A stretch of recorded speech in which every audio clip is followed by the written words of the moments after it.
So yun, welcome back to my YouTube channel mga katropa. Ngayon itutuloy na natin yung naputol na ating overhaul na yung block pa lang yung nagawa natin kasi nga mayroong pinagawa sa atin yung may trouble code na kumakajut-kajut na pijot na nagpalit tayo ng high pressure pump. So ngayon i-continue na natin, gagawin nating part 2 ito para magkaroon ng idea yung iba sa parting cylinder head mga katropa.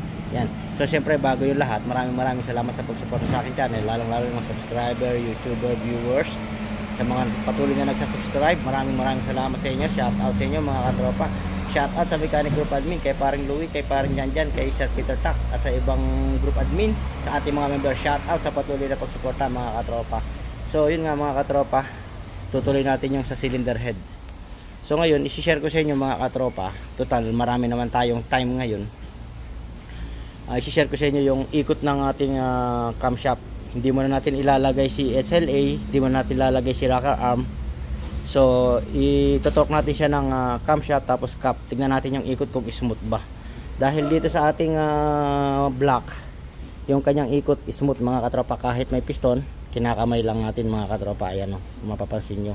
Yan.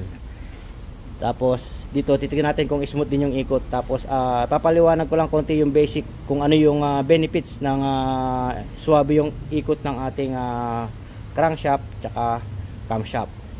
So let's go.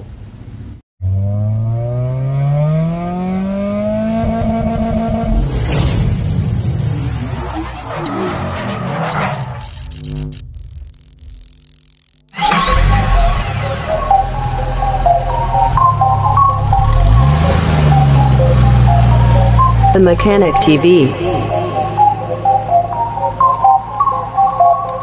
Who made this? The Mechanic TV channel, dito ay manood ka. Click mo subscribe button, click yung bell, updated ka sa mga paparating namin na gawain. Alam mo na, subaybayan galaw ni Sir Edgar Manabat. The Mechanic TV.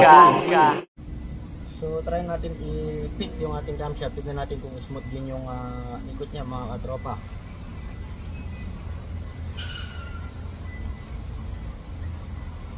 Di baling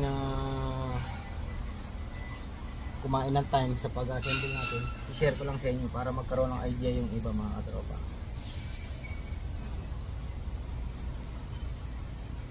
Ilagay lang natin yung amount ng oil. Ang natin ilagay si camshaft cap.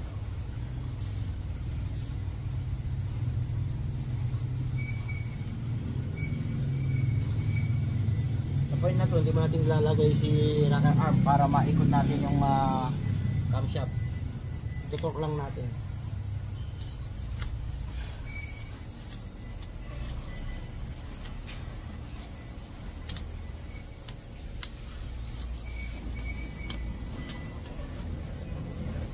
So sa pag-pipit ng ating bolt, gagamit lang tayo ng tightening by hand lang mga katropa para hindi masobrahan agad sa higpit.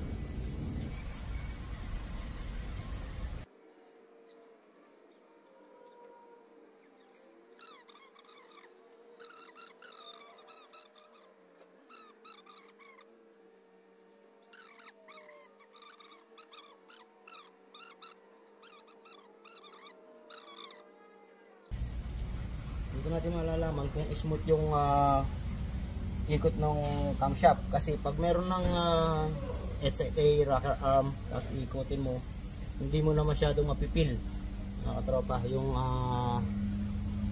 so yun, tapos na lagyan natin siya ng 10 Newton meter.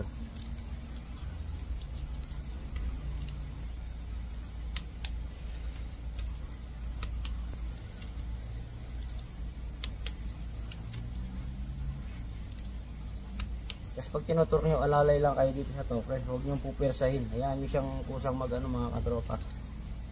Huwag nyo kukontrahin yung torque para hindi umover sa torque.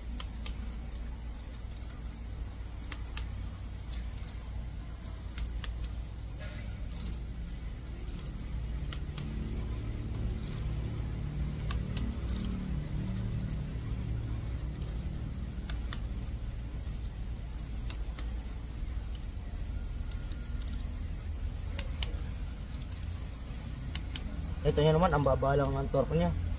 10 Newton meter lang mga katropa.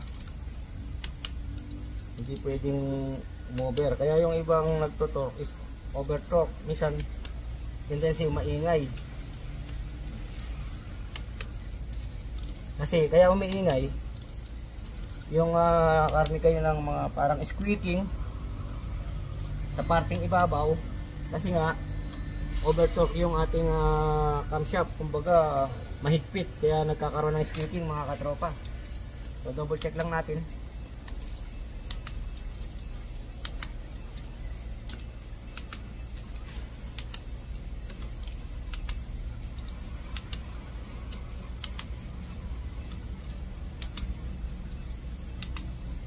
Lagi kayo may double check mga katropa, lalo na sa maraming screw, maraming bolt na tinotorque kayo.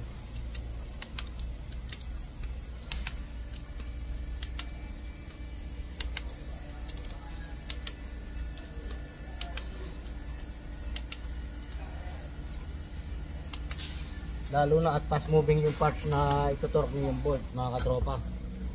So yun, malalaman natin ngayon kung may sabit o wala. So ayan oh. Smooth na smooth mga katropa oh. Yan. Smooth oh. Diba? Diba? Smooth mga katropa, walang sabit. 8 to 11 Newton meter yung torque niya. So nilagyan lang natin ng 10. So 1 point na lang 11 na. So almost same lang naman yung 10 to 11 points. So ayan. Yan. So na-torque natin smooth naman mga katropa. Yan. Halimbawa, itong isa mahigpit. Yan, mahigpit, parang pag ikot nyo may sumasabit. Paano natin matitrace kung saan place yung sumasabit mga katropa? Yan, halimbawa, ayan, may sabit. Hindi siya smooth kagaya nito. Yan. Halimbawa, pag inikot mo ganyan, hihinto. Tapos pupwersahin mo sa party nito. Yan. May sabit ko. Paano matitrace yung sabit? Para matrace mo yung sabit mga katropa, simple lang. Una, tanggalin mo yung pinakagitna. Tanggalin mo yan. So, tanggalin mo siya. Tapos ikutin mo ulit. Pag meron pa rin mga katropa, tanggalin mo yung pinakadulo. Yan. Tapos ikutin mo ulit. Pag meron pa rin, so natanggalan natin yung gitna tsaka itong pinakadulo, tanggalin mo to. Yung isa. Basta kahit na alin yung tanggalin nyo dyan. Yan. Ibig sabihin, pag tanggal mo to at nawala na yung sabit, ibig sabihin nandito sa area yung sumasabit mga katropa. Yan. So yung gagawin mo, tanggalin mo to, ibalik mo yung tinanggal mo, tapos itorque mo ulit, tanggalin mo to, tapos ikutin mo, smooth na siya. So ngayon yung gagawin mo, dahil alloy lang to mga katropa, tignan mo yung, tanggalin mo yung cap, tignan mo yung pinakaano niya, kung saan parting sumasabit. Kung merong gas-gas sa parting, halimbawa dito sa gilid, yan, makikita mo naman, magkakaroon siya ng marking dahil sumasabit nga. So yung gawin mo, kukuha ka ng pinong liha. Saka mo lang lihain dahan-dahan na ganyan mga katropa. Yan, ganyan lang. Tapos ibalik mo, tapos testingin mo ulit. Yan, pag wala na sumasabit, okay na yun mga katropa. Ganun lang yung pag-trace ng camshaft na sumasabit. Kaya kung gusto nyo magkaroon ng, kung gusto nyo ma-confirm na walang sumasabit sa camshaft, before nyo ikabit yung cylinder head or before nyo ikabit yung rocker arm, HLA, kung ano man yung nakasagabal dito sa camshaft na tumutukod, huwag nyo muna ilagay. Gawin nyo muna yung ganito para malaman nyo lang na smooth na hindi nyo pagdududahan. Kaya yung sinabi ko mga katropa, pag once na merong mahigpit sa bawat sa isang cup na yan, magkakaroon na kayo ng ingay, squeaking sound. Magi-squeaking siya hanggang hindi na pupudpud yung yung kung saan sumasabit. Pero mas maganda, maunahan nyo na yung yung kung saan meron sumasabit. Kaya gantong procedure yung gagawin nyo para ma-confirm nyo na walang sumasabit sa camshaft. Yan yeah. So yun lang mga katropa. So ngayon, babaklasin ko to, tapos i-install natin yung head mga katropa. So, bago natin start na assemblein, bibigay ko sa inyo kung ano ba yung magandang benefits. Ito yung idea ko lang naman mga katropa. Hindi naman tayo professional, gaya yung sinabi ko. So, kagaya yung sinabi ko, yung camshaft natin smooth. Smooth din yan. Yan. So, bibigit lang yan dahil sa nandyan na yung SLA, rocker arm, dahil sa spring tutukod yan. Pero, before natin siya before natin ikabit yung mga yung mga HLA rocker arm, smooth naman siya. Kaya sure tayo na smooth 'yan. 'Di ba? So, smooth yung ating camshaft, smooth din sa ating crankshaft. Yan, kahit may piston ring, nakakamay. So, makikita nyo naman yung video nito kung napanood nyo yung part 1, kung paano natin ginawa mga katropa. Yan. Smooth na smooth. So, yung benefits niyan mga katropa, unang-una, si starter, madali niyang mapapaikot si crankshaft. Mga katropa, malambot lang, 'di ba? Malambot lang. So si starter hindi mahihirapan paikutin si crankshaft. So pangalawa, 'di ba? Naka-connect si timing chain dito sa crankshaft. Pangalawa, si timing chain hindi mapupuwersa kasi nga smooth din tong ating ikot nito. So lumalaban lang dahil sa HLA, spring, 'yan. Pero pag nakakabit na si timing chain, kung smooth na to, smooth din yan. So magiging smooth na lahat yung niyan, yung performance niya. Yung starter di mahirapan, si timing chain hindi mapupuwersa mga katropa. So yun yung benefits ng smooth lahat yung ating ginagawa. So ibig sabihin, pagka ganun is pwedeng ma-save natin yung life ng starter, life ng chain, at yung mga iba pang parts mga katropa, kasi nga smooth, walang sabit lahat, walang sabit sa main bearing, walang sabit sa Conrad bearing, walang sabit sa camshaft. So magiging smooth yung lahat. So means pwedeng tumagal yung lifetime ng isang sasakyan, huwag lang magkakaproblema sa ibang parts mga katropa. So yun lang mga katropa yung basic benefits ng ating smooth yung bawat naka lock na parts, lahat ng may bearing. Yan. So yun mga katropa, assemble na natin mga katropa yung basic natin engine.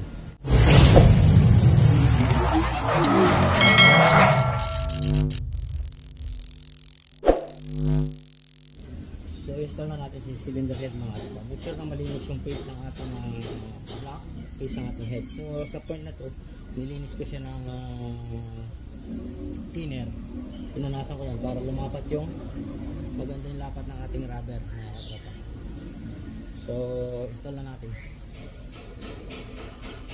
Lagyan natin hanggang dito according to manual.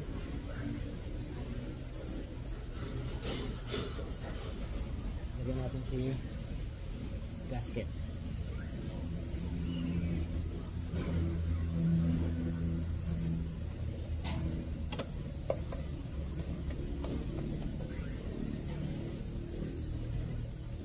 Lagyan natin dito.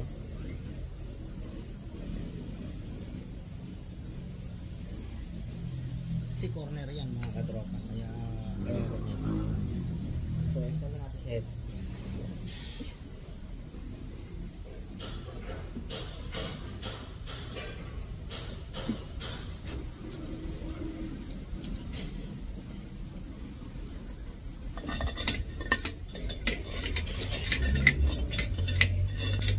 Make sure na lagyan nyo ng small amount of oil.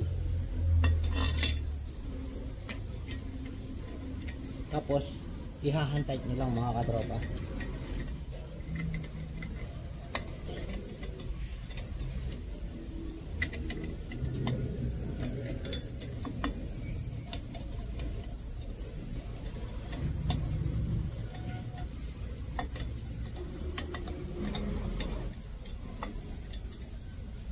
So sa point na ito mga katropa, tutok natin ng 17 Newton meter.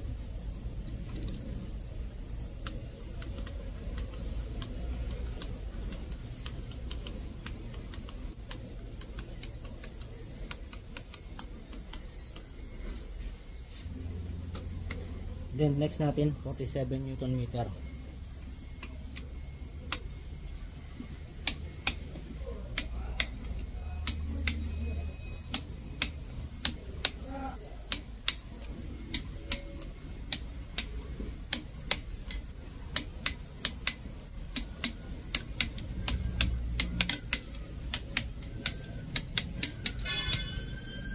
So sa point na to mga katropa, mamamatay na natin para sa ating 90 degree.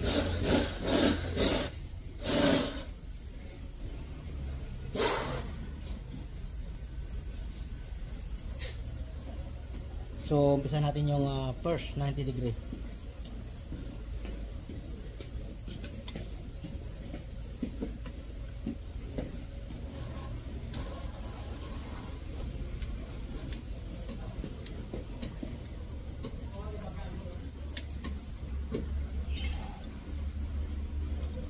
So yun, first 90 degree. So another 90 degree.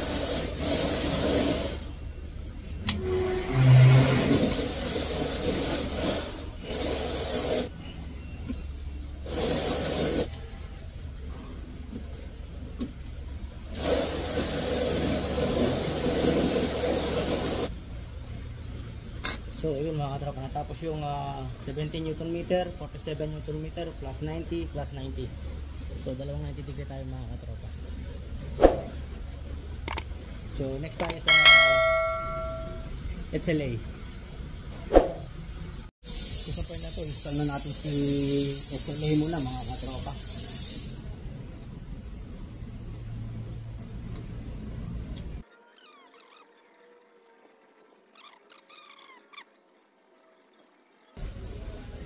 So si SLA nga pala, pagkatanggal ko, nilalagay ko sa isang lagayan yan. Binababad ko na kagad sa oil yan hanggang sa ibalik natin ulit mga katropa. So si rocker arm, may dalawang size yan mga katropa. Isang mahaba, isang maiksi. So si mahaba dito yan. Si maiksi dito yan sa kabilang side.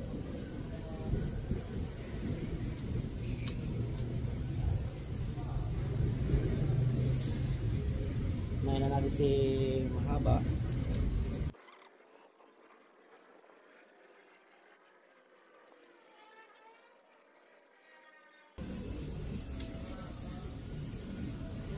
So next natin dyan si camshaft.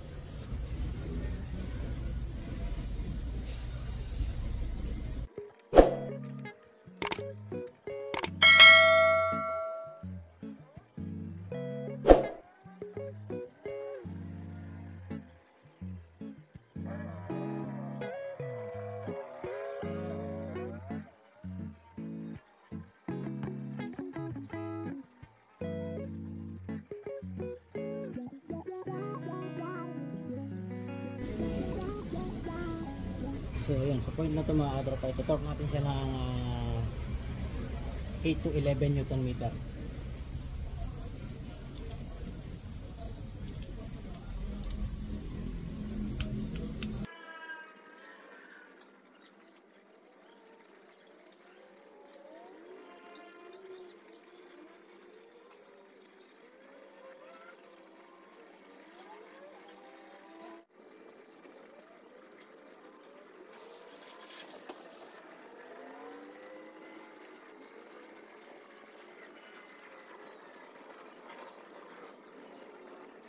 So yung torque nito ay 10 Newton meter lang mga katropa. So yung purpose ng pipe na to, yung ito yung nagdulupit sa ating camshaft. May spray yan mga katropa, may mga butas dito yan, i-spray yan sa camshaft. Yan, intake tsaka exhaust yan. So sa point na ito mga katropa, install na natin si oil pump chain tsaka si timing chain.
So ayan mga katropa, yung si oil pump.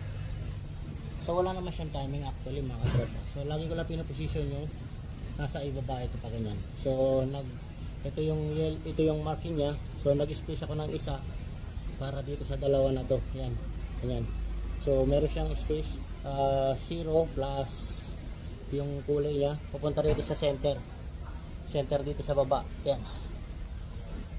Dito sa baba meron siyang pinaka-center. Yan. Yan yung sa baba. Yan.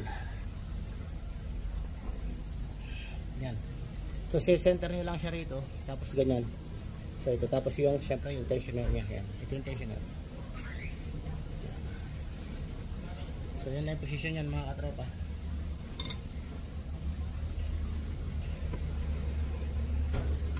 So tapos ito torque lang natin na 10 Newton meter.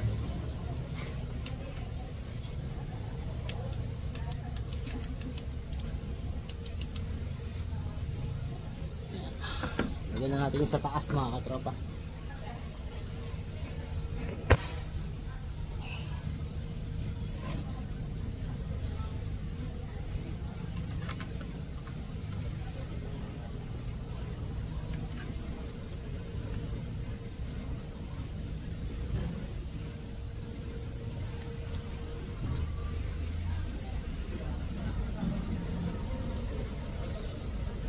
So itutok natin siya ng 26 Newton meter.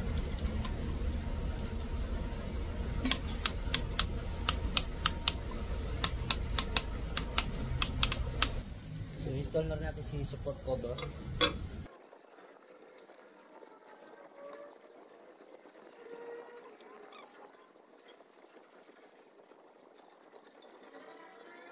Support na to, itutwist na natin yung ating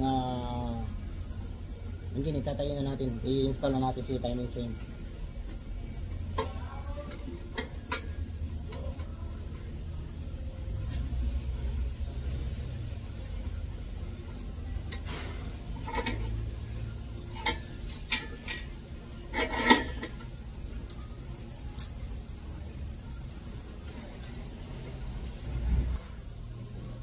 So pagdating sa timing, kung makikita nyo to, meron siyang timing mark.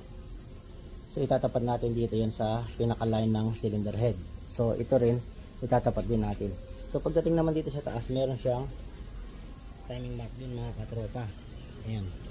Meron siyang timing mark. Pinaka-timing mark nito, ito mga katropa. Tatapat mo lang yan.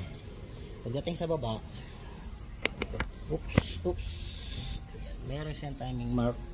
Ito, andito mga katropa. Ito yung timing mark. So try set natin mga katropa. Sa pag-set medyo laban lang yan mga katropa. Kailangan i-ano lang natin, medyo nakalaban lang.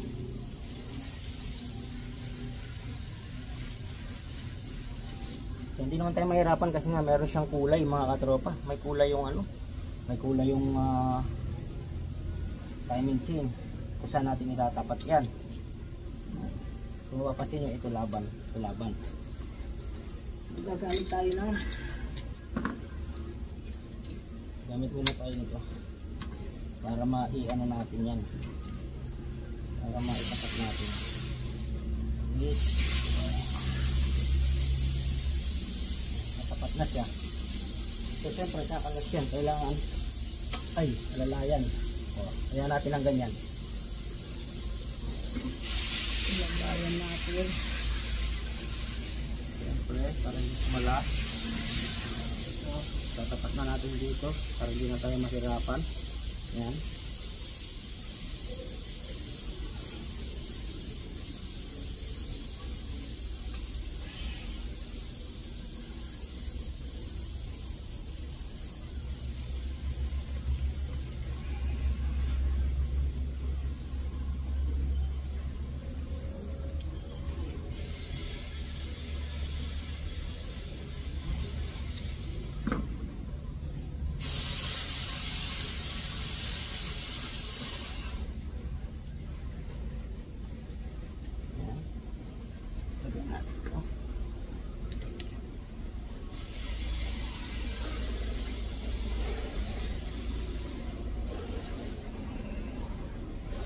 wala pa siya sa timing mga katropa. Mamaya ita-timing natin yan.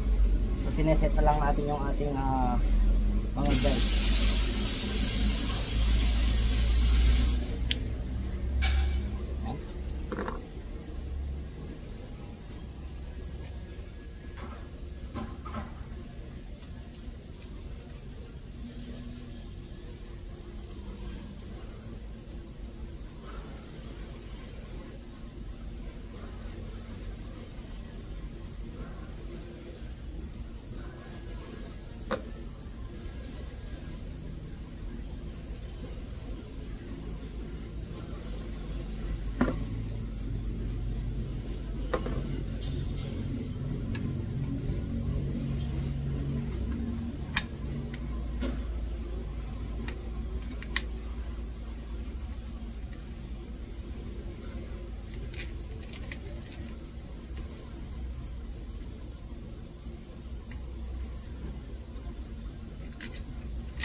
Ilagay natin si tensioner.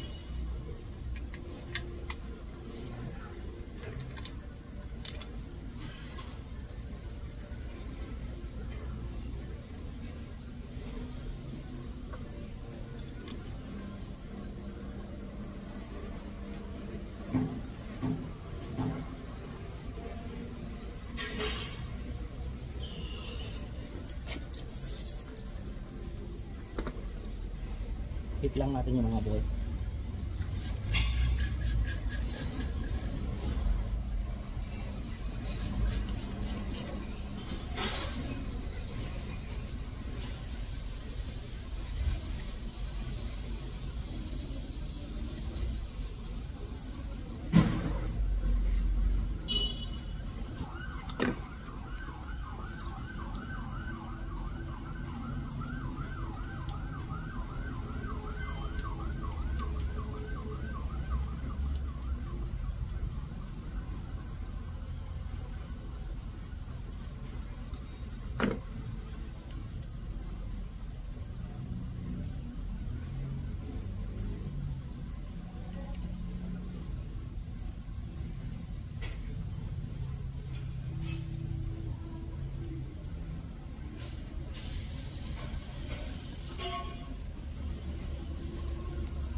So bago nyo higpitan, tignan nyo kung naka-center si upper guide.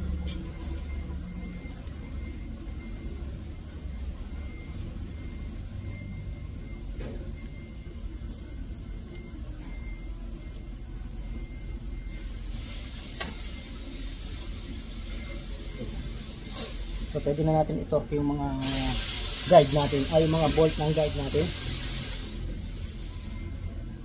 So 10 Newton meter.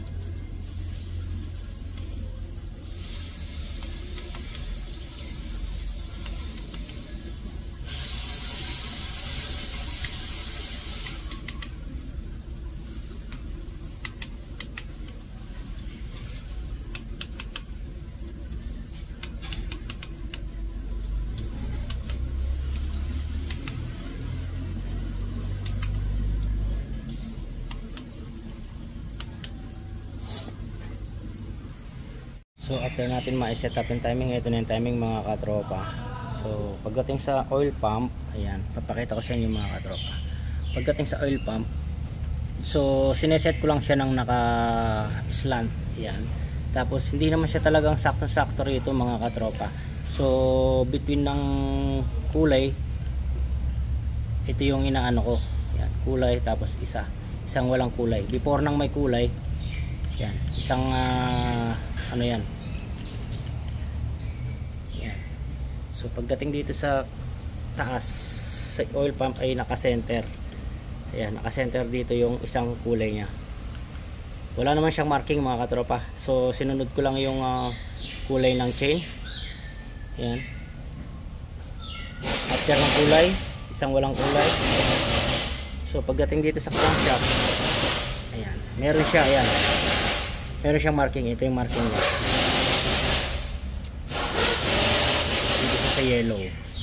So pagdating dito sa taas, siyempre meron siyang marking, ayan, dot dito sa orange, meron din siya rito, ayan, dito sa dot sa exhaust side. Pagdating sa intake side, ito lang siya, wala siyang ano rito, wala siyang marking, ito lang. So para mahanap niyo yung center niyan, ayan mga katropa, ito tsaka ito, ayan. Ipapantay nyo lang dito sa pinaka taas ng cylinder head. So yun yung timing yan mga katropa. So hindi naman kayo maliligaw, simple lang yung timing ng mga Mazda mga katropa yan. So sa point na to, pwede na nating i-release si tensioner. Ayan. So nakaset na, all set. So i-release na natin si tensioner. Ayan. So naka-release na si tensioner. After nyan, ito naman yung sa camshaft. Si cam lobe nasa taas. Ayan. Intake tsaka exhaust nandito, nakapaharang siya ganyan. So yan lang naman, basic lang yan mga katropa, yung timing ng ating Mazda CX-30.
So ito mga katropa, natapos na natin yung ating PE engine, Mazda CX-30 Sky Active Engine 2.0. So yan. So yung mga ikakabit na lang natin yung mga accessories niya sa labas, intake, injector, kung ano naman mga katropa, yung sa paligid niya, yun yung mga kakabit natin. Pero yung mga panloob, okay na yan mga katropa.